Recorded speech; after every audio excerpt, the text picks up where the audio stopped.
Recording is rolling. It is Monday, August 18th. Welcome back to new week of school. So, back on Thursday and Friday, I had you guys construct these Abacus. So, today, take you guys through some tutorials, show you guys how to count, add, multiply, and take square roots. We're going to do all this today. All right, then I handed you guys this Algebra 1 review packet. Now, there are 50 questions in here. We'll start on this later in class today. Now, it's going to take us a few days to go through. I'll solve some of them up here. This should be a review, though. I think you guys should be able to solve all these, and you might do some review on some of these, but we'll see. We'll take a few days to go through those 50 questions. Right? Here's my plan: is to pick that up from you guys by Friday the 22nd. Can you guys write that in your planner? So by Friday, have you guys turn in that packet. At least that's the plan right now. Yeah, things pace out. Right? It's the default plan. All right.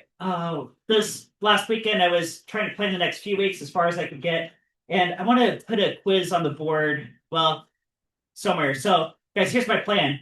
It says first quiz as early as Thursday, August 28th, which would not be the Thursday this week, but it would be next week. Okay? And the way I want to put this together, it's a new idea I have. Was thinking over the summer. What I want to do is the same as last year. What I want to do a little different. So every day after school. I'm going to go home and write 1 or 2 or 3 questions that showed up in class during the day. And then over a few days, week, 2 weeks, I'll have a good quiz to put together. And then I'll give that to you guys, and that'll be the quiz. All right, so every day, 1, 2, 3 facts I thought were pretty cool, and I'll go on the quiz. All right, so again, I'm going to target next Thursday, August 28th, the quiz day. All right, and then this packet, pick up from you guys on Fridays, the plan right now. But before we get to that, gotta do Abacus. Questions so far? Yep. Oh, these packets. Yeah, going right here. All right, then I have one more thing for Abacus. Guys, there's FAST testing coming up next week. FAST testing. Now, this applies mostly to 9th and 10th graders. So if you're 9th and 10th grade, which I think is a lot of you guys in here, 9th and 10th grade, so there's an Excel sheet that's going around for the whole school, and I went and modified it so just like your names of where you're testing. But guys, especially if you're 9th and 10th grade, check and see if you are doing fast testing this. Well, so Tuesday, like 8 days from now, Tuesday, okay, August 26th. And even if you are not testing, there's a good chance that some of your classes might be relocated, so kind of watch out for that too. All right, Abacus time. Abacus time. So, you guys have this Abacus. Let's do a little review. Guys, every single one of these strings represents one what? Place value. Place value. Aha. Okay. So kind of like a decimal system, right? And guys, we use a base what system? 10. So you memorize characters. All you have to do is memorize 10 characters, just 0 through 9. That's it. Just 10 everything. And you can make any number you want. You can go up to like 40 quadrillion over. You can do irrational, you can 3.14159, any number. You can just create these 10 digits, right? So that's our base 10 place value system. Now, where the decimal place goes on here is kind of up to you. If you don't know without any context, you can let it float around. The decimal might be here or here. Now, sometimes I might put a paper on the on the background. You might say, okay, let's put the decimal like right here. Okay? And keep in mind too, this is one thing fun to appreciate is that it took people thousands and thousands and thousands of years just to have this idea at all. Just to like 0 could be a concept, and then you could come up with a place value system. Like the Romans didn't have that. Okay. So if this is my decimal right here, then what does that read right there? What does that read? What number is that? 1. What? And then 2. What is this? 4. And if I clear that out and bring this one down, now that's equal to 5. What if they're all on the center? Now that's what? 9, because 5 and 4 is 9. What if I bring this guy? What's that? 29, because I got a 2 in the tenths place, and I got a 9 in the units place. Okay. Is there any question about why that's 29? 29? Okay. Let's clear all this out. I'm gonna make a 4-digit number for you guys. 4-digit. And crazy in here. What is this number right here?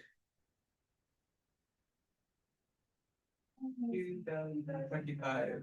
2025? 2025? Hey, that's what year it is. Yay. 2025. There you go. So what can you do? Okay, so that's a little bit of review, how to count, how to read this thing. Now let's do some addition. Some addition. Okay. So I'm gonna add two-digit numbers together. What number? Oh, here. I got a 100-sided die right here, so it's gonna spit me out some random numbers. I got a 96 right here. Let's do 96 plus, and then how about 16? 96 plus 16. Those are two-digit numbers right there. 96 and 16. Can you guys write 96 and 16 on here? Now, I'll put the two numbers I want to add together just on different strings. So, how about this? There you go. That could be 96. That's 96 right there, right? Okay. Then I'll leave a space, maybe like a plus sign, and then 16. Can you guys write 16 on this? Is that your 16? So got 96 and 16. You guys get that? Okay. Now, probably all the way we all learned. So you can add numbers. Here's one way to do it. Okay, just stack them vertically like this. And let's just do it traditional way. So 6 and 6 could be what? 12. So I'm going to write 2, but then I'm going to carry the 1. Right? Going to carry the 1. Right? And then what does this all add up to over here? 11. Right? That fits right here. So the answer would be 112. Right? So okay, so that's the answer. Right? Now we're here. Let's see what does that look like with sliding the beats around. Now, really, it's the same concept. Actually, you know what? This vertical adding method, I wouldn't be surprised if it kind of came from the abacus because it's really similar thought process. But the abacus has the advantage of it doesn't really matter if you go left to right or right to left. Like the way I write it on paper, I want to go right to left, start with the small stuff and there so I can carry the numbers, right? But with the abacus, you can actually go either way. It's not really preferential. So let's try this out. So if I add these together, all right, I got a 6 and 6. That's going to give me 12, right? So over on the right side, let's put the answer. Okay, if I put the answer over here. So let's get 12. Can you guys put 12 with your beats? 12 right here. Oh, by the way, if you only got like 4 or 5 strings to work with, then pair up with your partner next to you and you guys can work together. Maybe somebody has the numbers you're adding and somebody has the answer. Okay, so I got 12. All right, then switch over to the tens place. So now I'm adding this 9 plus this 1. So what is 9 plus 1? 10. All right. So over here, to go to the tens place, how can you make a 10 relative to this string? Well, I'd have to go over even another string and flip this up. So this is 10 relative to the string next to it, isn't it? Okay. Let's stand back and look at the whole number. Guys, what does this number read right here? 112, which is that right there. Okay. Notice when I did it on paper, see I had to like carry the 1. Why not? But when you're sliding beats around, that's an automatic process. You don't have to keep that in track of your mind. Oh yeah, I have to carry the 1. No, it does it for you. Is that? Okay. Right. You guys ready? Okay. Well, I could do more, but you guys want to multiply? You guys ready to multiply? Let me keep these same two numbers. I'm just going to multiply them though. I wonder what is 96 times 16? Huh. So I'll keep my 96 here. I'll keep my 16 here, but I'm going to clear out the answer so I can get a product. Ooh. You guys ready to multiply these two? 96, 16? Okay. Now, I'll do this on paper first in a kind of a funny way that's going to maybe help you frame how to do this on an abacus, which is, do you guys remember FOIL? Foil. Right? And that stands for what? Yeah, first, outside, inside, last, right? It has to do with if you're, say, adding groups of numbers and then you're multiplying those groups, right? So as in a really abstract sense, what if I have some numbers A plus B, and then I'm multiplying that by some numbers C plus D, where those letters could stand for, oh, I don't know. Here, I'll show you an example of it. But just keep it abstract right now. Right, so this would be A times C. That's my first, right? First. Right? Then outside would be AD. My inside would be BC. My last is B and D. Right? So so I'd add them together like that. Right? And that's equal to run out of space there. Okay. So AC plus and then outside AD. And then plus inside is BC. And then last is BD. Right? Isn't that an expanded process for FOIL? Something like that? Okay. Right, now, what does that have to do with multiplying these two numbers together? Let me show you guys a really cool trick. And some of you guys might know this stuff. I don't know. You guys tell me. But can I sort of think of this like this? Is this 90 plus 6? And that's multiplied by 10 plus 6? Is that the same thing? Is that the same thing? Yeah. I'll watch this. But let's do FOIL with that. So I can go 90 times 10, which would be what? 900? Then outside, what's 90 times 6? 540? What's 10 times 6? 60? Well, it's 6 times 6. 36? Let's add all this up. So we got 6 here, 6, 10, 13, 9, 10, 15. Okay, I'm getting 1536 out of this. Okay. Okay. Yeah. I did. Well. Okay. Is that okay? Okay. Let's check. I'll check with the digital calculator. Let's see. What's 96 times 16? Yeah, it is. Tell me same thing. 1536. Okay. Okay. All right. Now, when you do that with an abacus, it's kind of the same idea. So we're going to FOIL with that. We should, of course, get this number as the answer. We'll see. So same as before, I got my 96 here, I got my 16 here, and over here on the right side, I'm going to get my answer. Right. Now, again, just like with the addition, there's not really a preferential way to go. Should you go left to right or right to left? Well, yeah, but the abacus you can go either way. It'll do all the carrying for you and all that. Right. Maybe I'll go right to left just to stick to something more conventional looking. So I'll start with the 6 times 6, which is what again?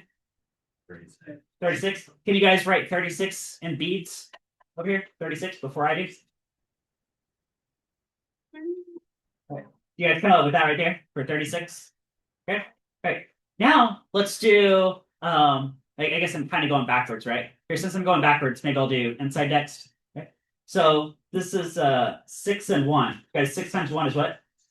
6. Okay. Now the fact that I moved over one string on one of these factors means I'm going to also move over one string on the answer, on the product. Okay. And I need to create a 6 on top of what's already there, right? Because 6 times 1 is 6. Okay. So can you do that? Can you add 6 to the 3 that's already there? That's just slide these beats like this, isn't it? Right? Right. Now let's go to the outside, because again, I'm kind of go backwards on this. Okay. So I got a 9 and a 6. Guys, what's 9 times 6?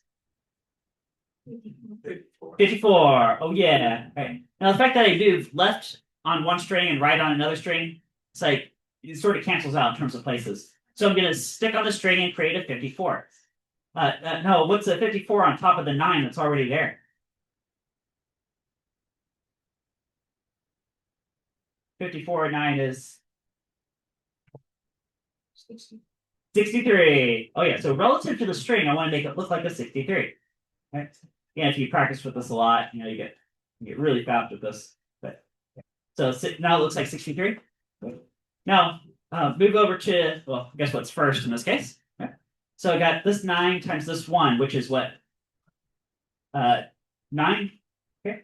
And again, in my product, I do need to move over one string, which is now over in this place in the hundreds place now, because I'm moving over here like this. Right. So I need to add 9 on top of the 6 that's already here. Guys, what's 9 and 6? 15. So that would make this look like this 1, this 5. Is that right? Yeah. Is that it? Is that the answer? All right. Guys, can you read these beads? What do these beads say right here?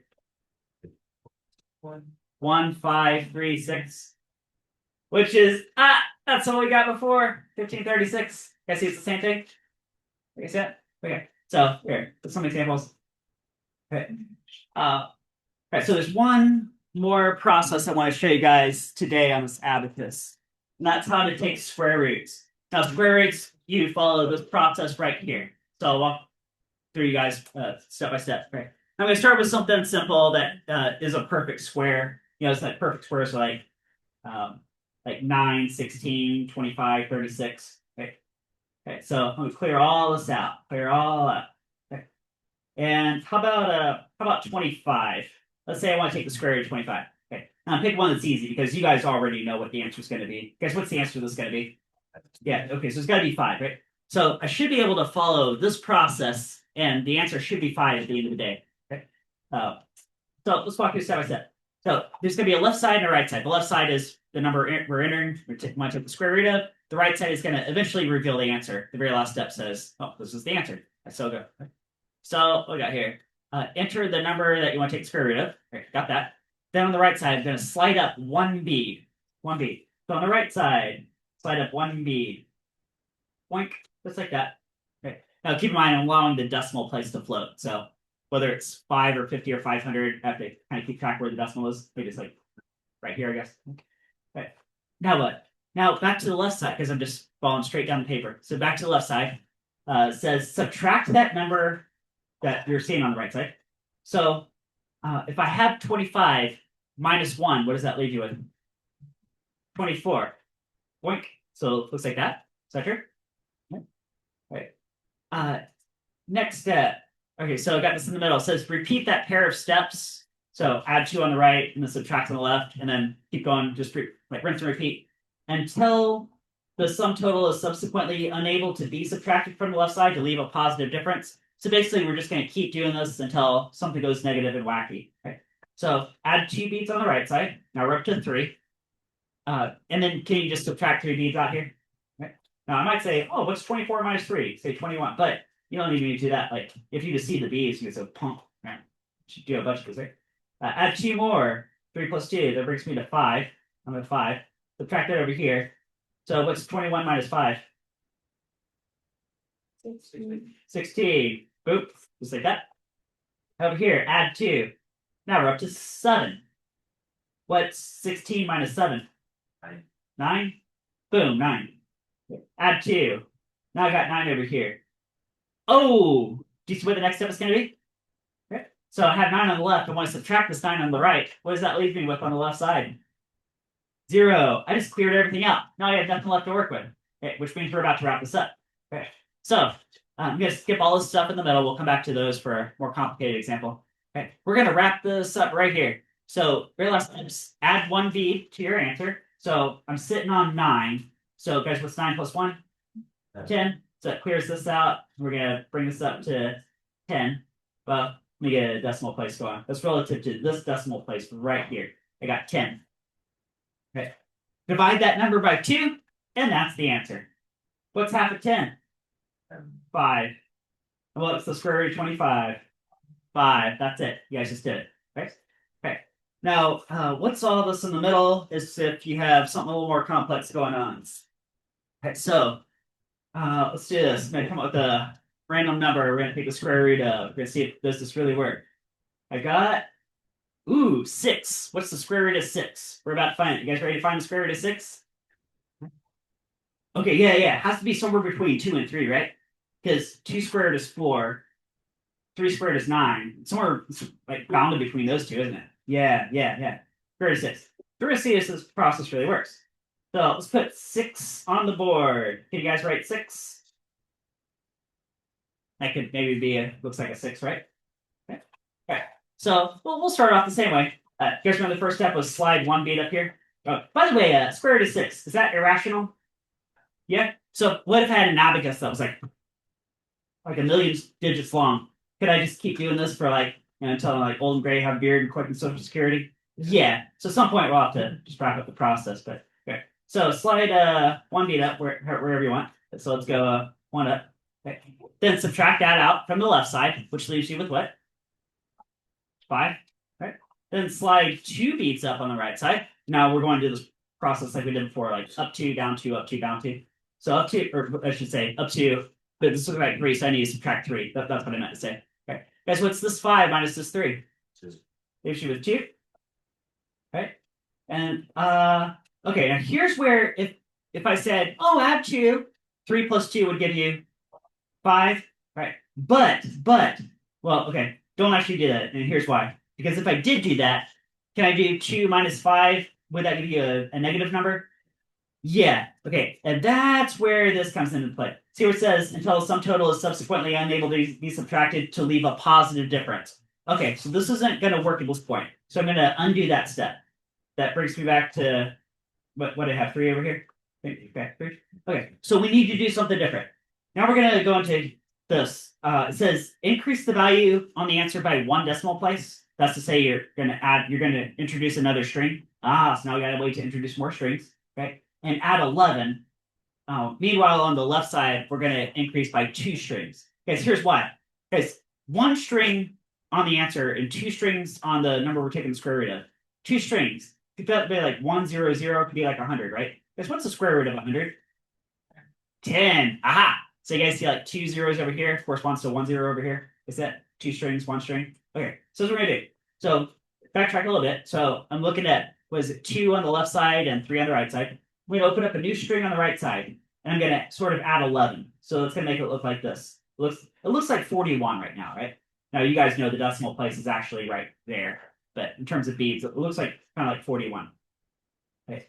On the left side, I'm going to open up two strings. Guys, what is this number right here? 200. Ah, right? Because I opened up two more strings. 200. Right, 200. Right. All right, got 200 right there. So let's take this 200 right here, and subtract off this, what I got over here, 41. I'm going to cheat a little bit with the calculator. Say what's 200 minus 41? I don't get it anyway. I'm getting 159. Is that 159? Okay, so make this look like 159. 159. Okay. Good. Then over here, what do you guys think I'm going to do next? Add two, just like our main process. Okay, so we're back to our main process again. What number does that look like? 43.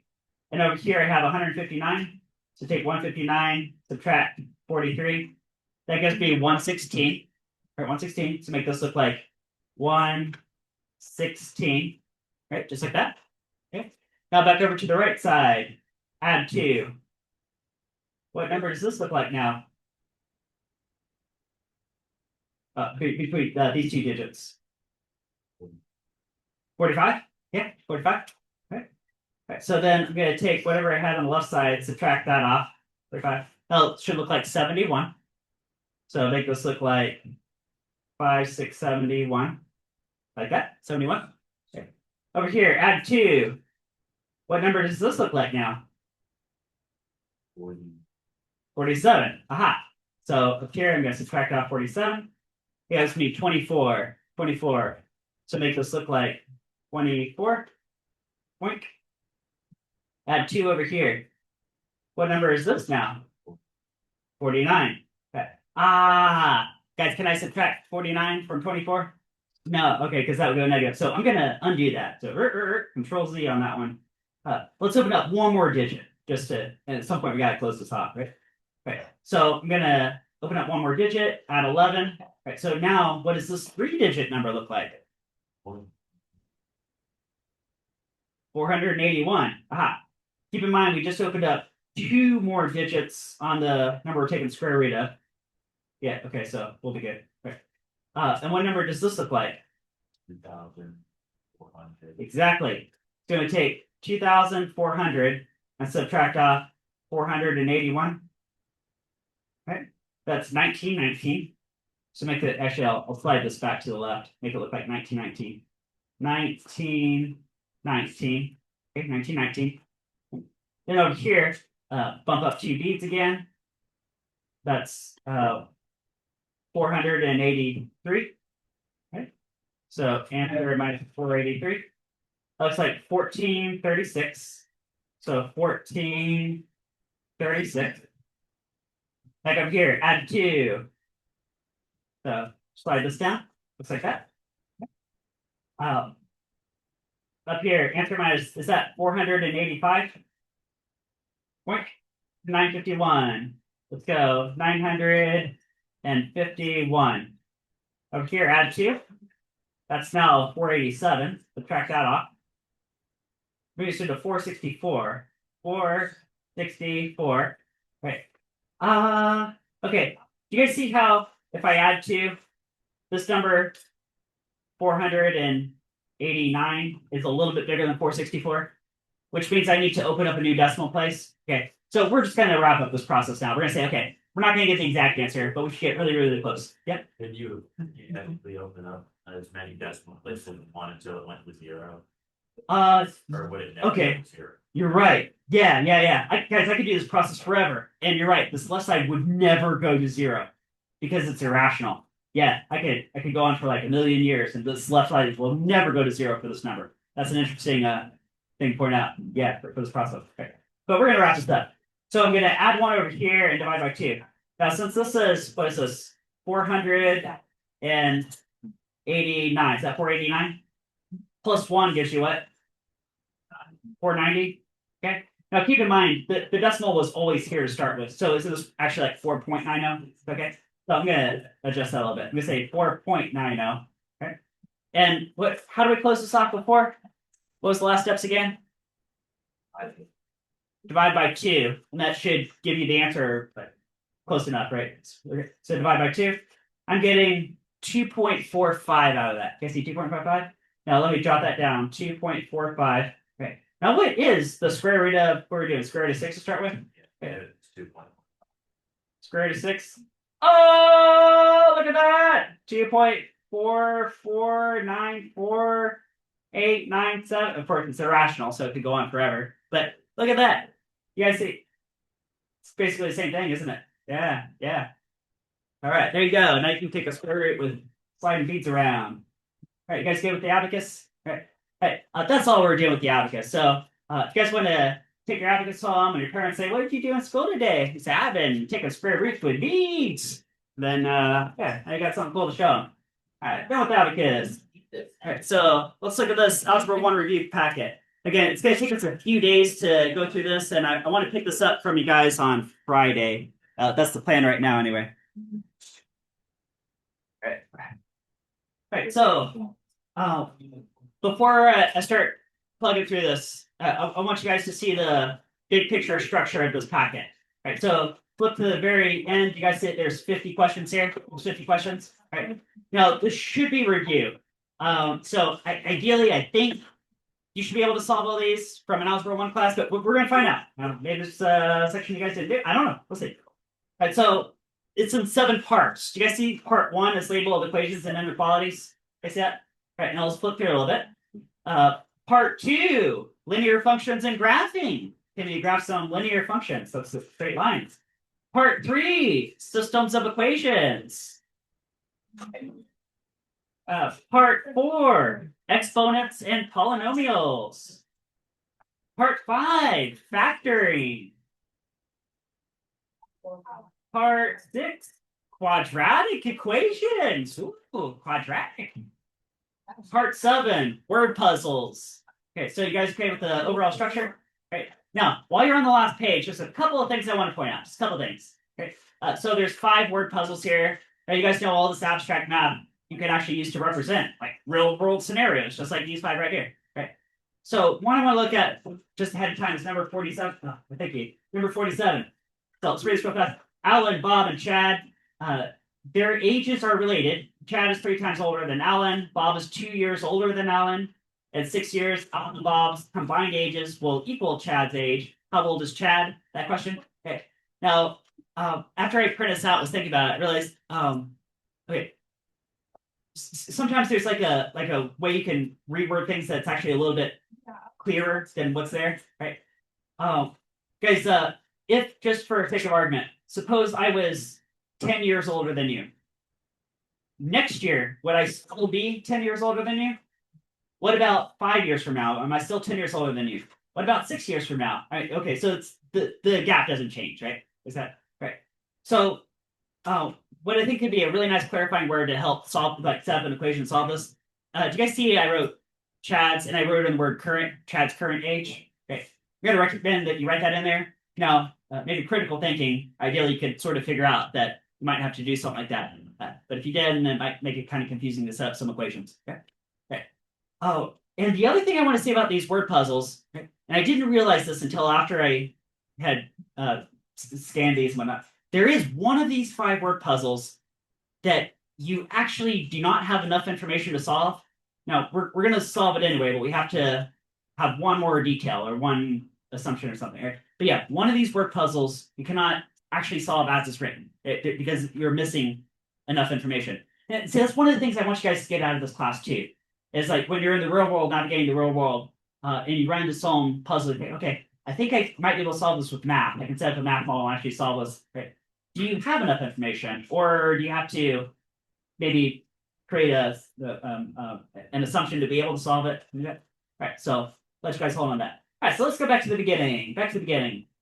All right, see how we're doing on time here. We got about 15 minutes, it looks like. All right, so I'll solve some that I had solved in my earlier algebra classes. Now, these are all a little bit different. If there's one that maybe I skip it, you might want to see, you can go back. It'll take us a few days. My plan is to do maybe a couple from each section with you guys, and then have you guys work with each other or individually and solve the ones that I don't do in class. So let's start with number 3. You guys see number 3 says solve for z. Oh yeah. All right. What? You want to? Okay.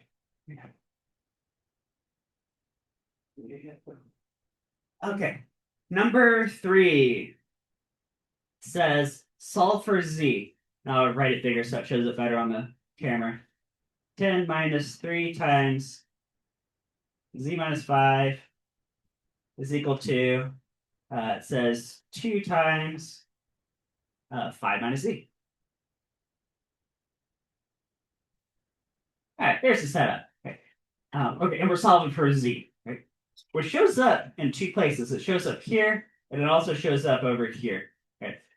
So we're going to go through some process, and the very last step is going to say z equals something. Okay? In fact, there's only one value you can plug in for z to make this a true statement, where the left side equals the right side. And that's the goal, right?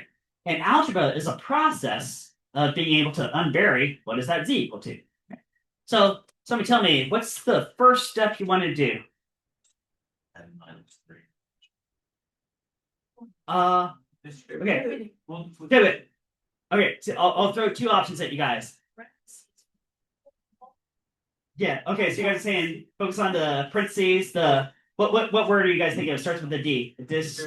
Distribution. Yeah. Distribution. Right.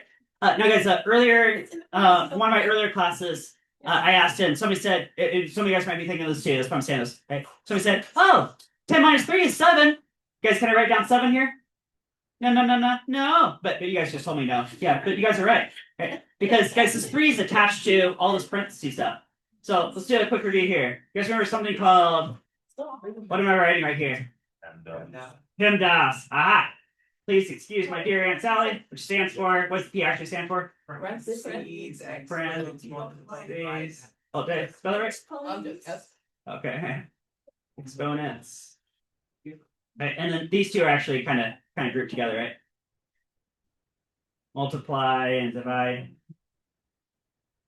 And then these 2 also kind of just left to right, or add and subtract.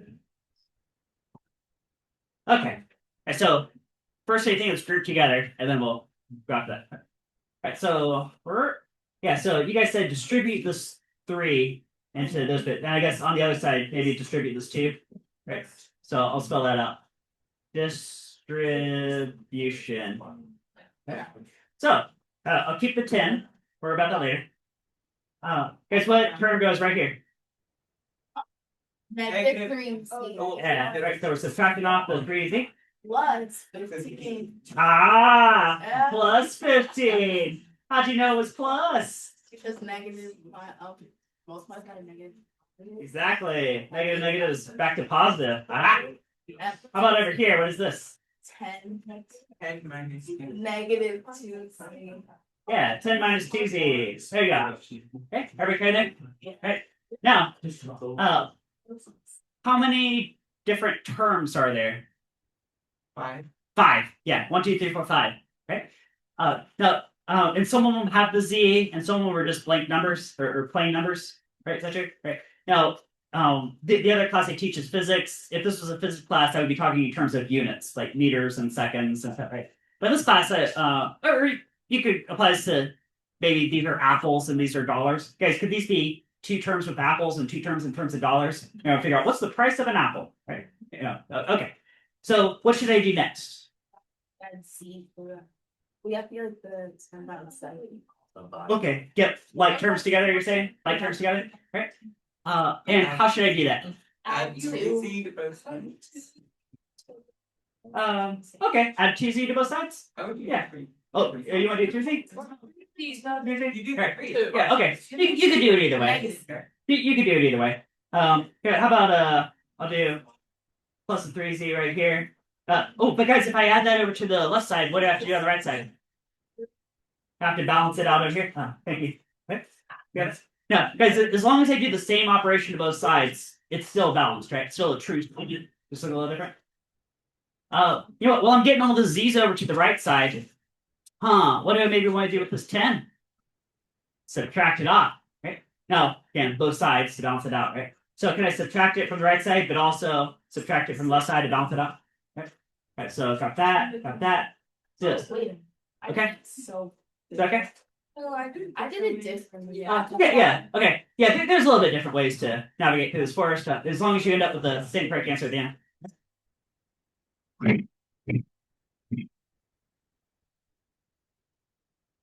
15 equals z.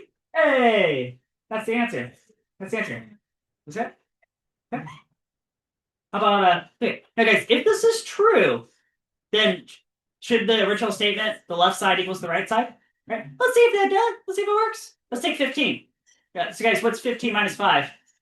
10? What's 3 times 10? 30? What's 10 minus 30? Negative 20. Negative 20. So I'll drop down to negative 20 and say equals. You gotta find out. Where's it? Let's try it over here. Guys, what's 5 minus 15? Negative 10. Negative 10 times 2 is Negative 20. negative 20. Oh yeah. Works. Yeah. You see what I did? Look, did you get the right answer? No. I thought. Wait, you and I. Yeah. Hang tight a second here. Bear. Alright, we're back here. We're back. All right. Yeah, so guys, the answer is 15. Z is 15. What I was showing with all this stuff is that if you feed Z is 15 into the original statement, the left side equals the right side. Okay. In fact, if this was a graph, guys, could this be like, instead of Z, could I call it X and say Y equals in terms of X and then Y equals in terms of X, make two different graphs? Right?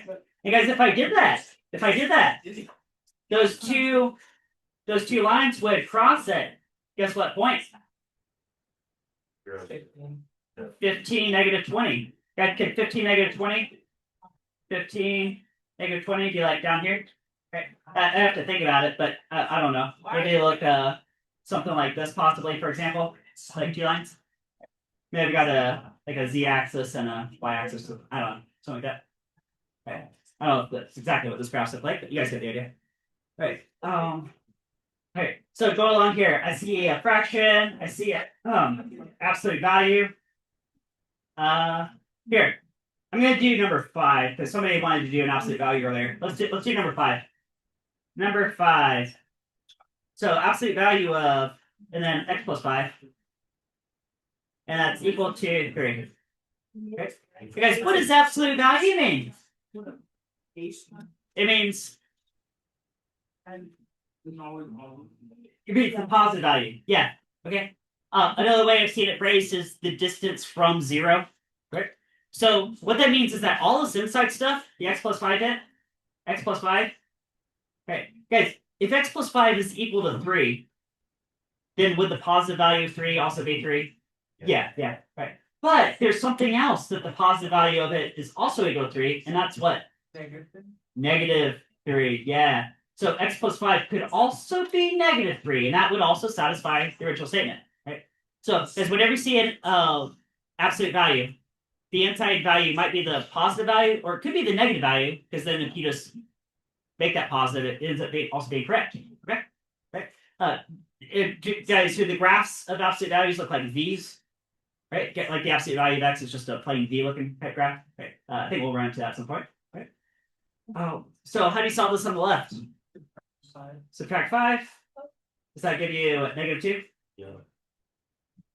How about over here? Negative 8. Negative 8.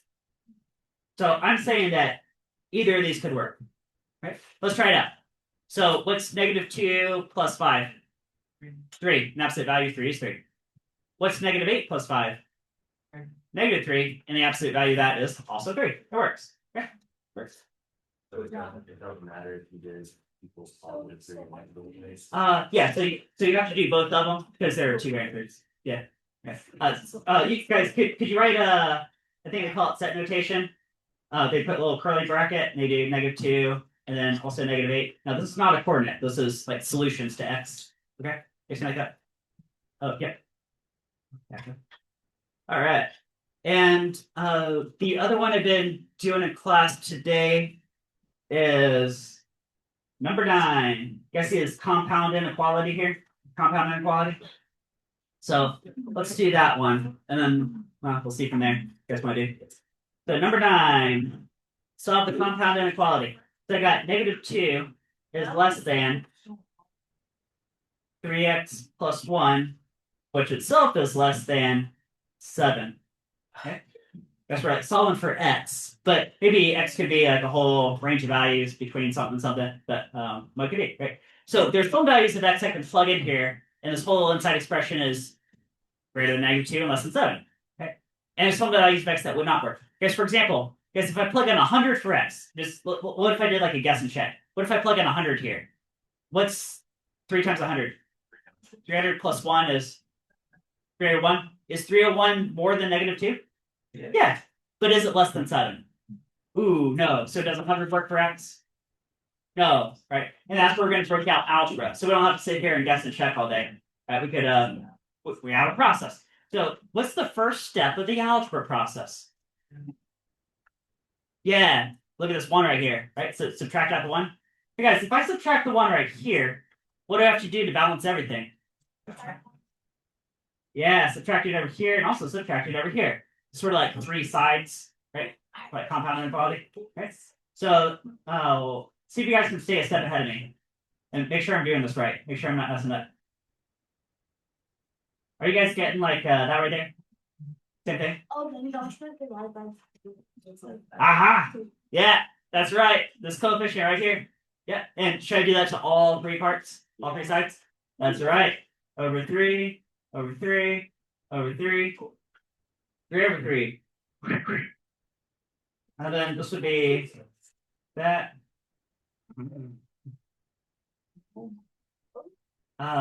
Is that it? Good job. Start this on a number line here. So if you have an x-axis, go like.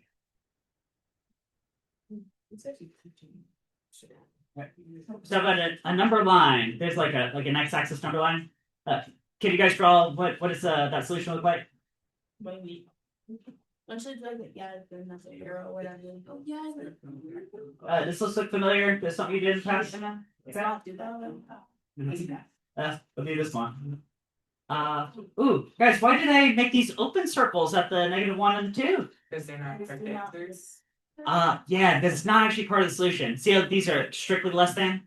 Okay? But it's not like less than or equal to. If it was also possibly equal to, I would color that in. Okay. So I'm claiming that, for example, 0 should work for x, but not 3.